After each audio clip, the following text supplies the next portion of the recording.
ফলে রাষ্ট্রীয় সম্পদ পদ পদবী নীতি।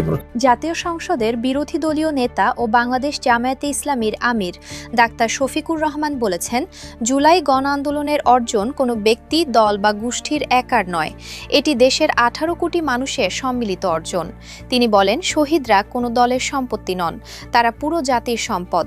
তাই জুলাইয়ে যারা শহীদ ও আহত হয়েছেন তাদের যথাযথ রাষ্ট্রীয় স্বীকৃতি ও সম্মান নিশ্চিত করা প্রয়োজন।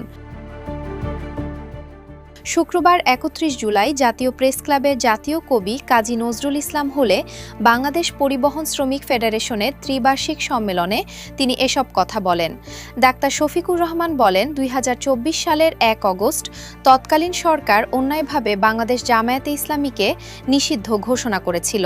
তবে সেই সিদ্ধান্তের কয়েকদিনের মধ্যেই সরকার ক্ষমতা ছেড়ে পালাতে বাধ্য হয়। তার ভাষ্য, জনগণের আন্দোলন এবং আল্লাহর ইচ্ছার কারণেই এমন পরিস্থিতির সৃষ্টি হয়েছিল।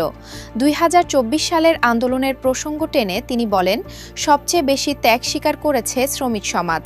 জাতিসংঘের তথ্য অনুযায়ী প্রায় 1400 শহীদের মধ্যে পেশাভিত্তিক হিসেবে শ্রমিকের সংখ্যাই ছিল সবচেয়ে বেশি। এরপর আত্মত্যাগের দিক থেকে রয়েছেন ছাত্র এবং সাধারণ জনগণ।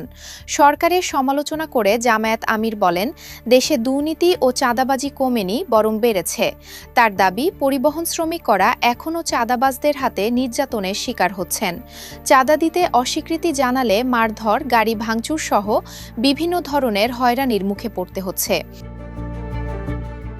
তিনি বলেন, সরকারের একজন জ্যেষ্ঠ নেতাও দুর্নীতি নিয়ন্ত্রণে ব্যর্থতার কথা স্বীকার করেছেন।